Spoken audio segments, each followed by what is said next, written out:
好啊，天父愛你。 Jesus loves you。 每日都係新嘅開始。你預備好同天父一齊踏上今日嘅靈修旅程未啊？而家等我哋用少少嘅時間，安靜我哋嘅心靈。聽下最愛我哋嘅天父嘅話語啦。馬太福音2章11節，入咗房間，睇見小孩子同佢母親瑪利亞，就俯伏拜嗰個小孩子，揭開寶盒，攞黃金、乳香、沒藥為禮物獻俾佢。喺馬太福音2章11節就記載咗東方博士獻給初生耶穌嘅3樣禮物，正正回應咗以賽亞先知嘅預言。喺以賽亞書60章6節，先知以賽亞曾經預言眾人都會從示巴來到，他們要奉上黃金乳香，又要傳說耶和華的讚美。博士所獻嘅呢啲禮物各有佢嘅屬靈心意，其中乳香同埋沒藥呢兩種珍貴嘅樹脂香料，唔單止喺古代價值連城，更加喺靈性層面上為我哋講出咗一幅動人嘅信仰圖畫，就係由馬槽到十字架，佢哋見證咗主耶穌嘅一生，同樣映照出我哋每個人喺跟隨主道路上嘅靈性光景。乳香係由特定樹木解開樹皮後流出嘅乳白色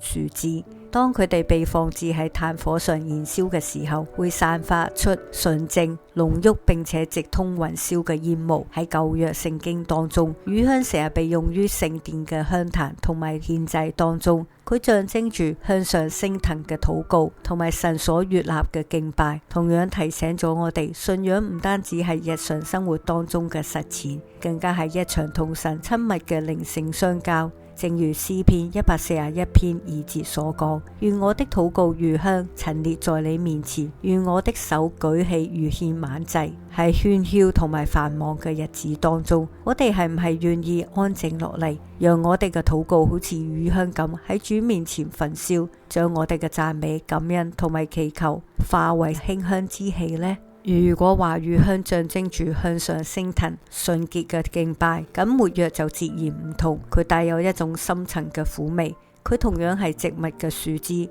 但必須經過割裂同埋壓碎，先可以流出珍貴嘅汁液。喺聖經當中，沒藥嘅用途好特殊，既被調製成聖膏油，用嚟膏立祭司同埋君王，象徵分別為聖。而喺主耶穌受難之後，喺約翰福音19章39節就講到，又有尼哥底母，就是先前夜裏去見耶穌的，帶着沒藥和沉香，約有100斤前來，有基督降生嘅預告。到佢受死嘅時候，被包裹安葬。沒藥隱喻住受苦、順服同埋救贖嘅代價。沒藥嘅特質非常似我哋喺人生低谷當中所經歷嘅試煉同埋破碎。有陣時，生命必須經過風雨嘅雕琢同埋痛苦嘅歷練，咁深埋喺內心嘅基督生命嘅香氣，先至可以真正嘅散發出嚟。沒藥話俾我哋知，苦難並唔係絕望。主耶穌曾嘗盡人間嘅痛苦同埋十字架嘅代價，因為咁佢可以體恤我哋嘅軟弱，並且將我哋嘅生命嘅破碎化為永恆嘅恩典記號。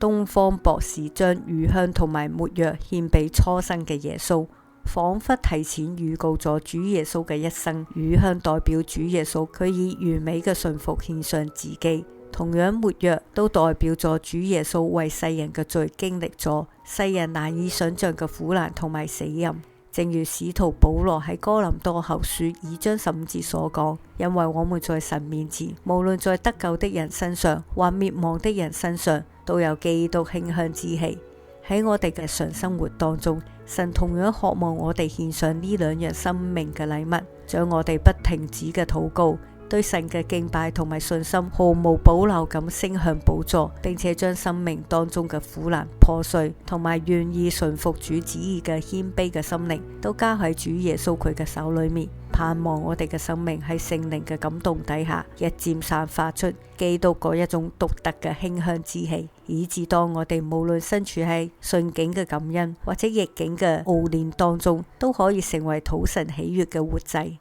親愛嘅主耶穌，感謝你為我哋降生受苦並且捨命，求你幫助我哋喺順境當中有如乳香咁獻上火熱嘅禱告同埋敬拜，喺逆境同埋破碎當中都可以好似沒藥咁信服你嘅美意。願我哋嘅生命日日散發出你馨香之氣。我哋嘅禱告奉主耶穌基督得勝之名祈求，阿門。